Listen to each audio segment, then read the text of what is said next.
নমস্কার সবাইকে। আজকে আমাদের কৃতজ্ঞতা জ্ঞাপনের ২৭তম দিনে। আজকে একটা জিনিস ভাবুন তো, কাদের ছাড়া আমাদের জীবনটা বেশ কষ্টকর হয়ে উঠত?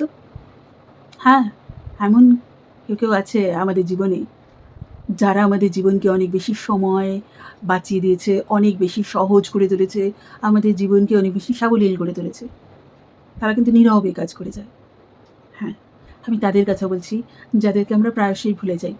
ধরুন সেই নিরাপত্তারক্ষী, বা ধরুন যে আপনার মানে আমাদের কে গাড়িতে করে এক জায়গা থেকে আরেক জায়গায় নিয়ে যায়, বা ধরুন যে আমাদেরকে রান্না করে দেয়, বা যে আমাদের ঘরদোর দেখাশোনা করে, বা যে আমাদের অফিসের সমস্ত কাজকর্ম গুছিয়ে রাখে, বা যে আমাদের অফিস বা বাড়ি বা রাস্তাঘাট পরিষ্কার রাখে, যে আমাদের বাগানের ফুলগুলোকে সুন্দর করে ফুটিয়ে তোলে।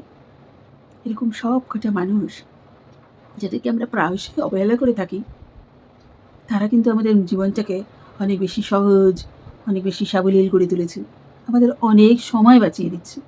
কিন্তু কখনো কি আমরা একটু থেমে তাদেরকে ধন্যবাদ দেই? তাহলে আজকে আমাদের কৃতজ্ঞতা জ্ঞাপনের ২৭তম দিনে আমরা সেই সমস্ত মানুষগুলোকে ধন্যবাদ দেব, যাদের ছাড়া আমাদের জীবনটা অনেকটাই কষ্টকর হয়ে যেত। আপনাকে রান্না করে দেয় কি? আমাদের রান্না করা খাবার আমরা খেতে পারি, এবং আমরা সহজে এক জায়গা থেকে আরেক জায়গায় পৌঁছে যেতে পারি, আমাদের সহজেই অফিসের কাজকর্ম হয়ে যেতে পারি। কিংবা ভাবুন, আপনার বৃদ্ধ বাবা মাকে কেউ দেখাশোনা করে, বা আপনার ছোটো বাচ্চাকে কেউ বাড়িতে দেখাশোনা করে, বা আপনার রাস্তাঘাট বা আপনার বাড়ির সামনে বা আপনার সোসাইটি কেউ পরিষ্কার রাখে। যেতে আসতে আপনাকে সেলাম ঠোকে। কখনো কি তাদেরকে থেমে আমরা ধন্যবাদ বলি?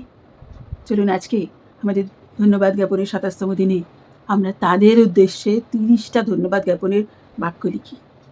কিছু সাহায্য যদি আমার এই ক্ষেত্রে লাগে আপনাদের, সেখানে আমাকে জানাবেন। কিন্তু ধন্যবাদ দিতে ভুলবেন না, কারণ তাদের ছাড়া আমরা কিন্তু অনেকটাই কষ্টকর জীবনের মধ্যে দিয়ে যাব। বা কল্পনা করুন একটা জীবন যেটা তাদের ছাড়া হবে।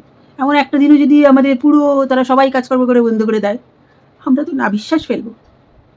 তাহলে কেন ধন্যবাদ দেব না? চলুন আজকে আমরা তাদেরকে ধন্যবাদ দিই। আসুন, ধন্যবাদ।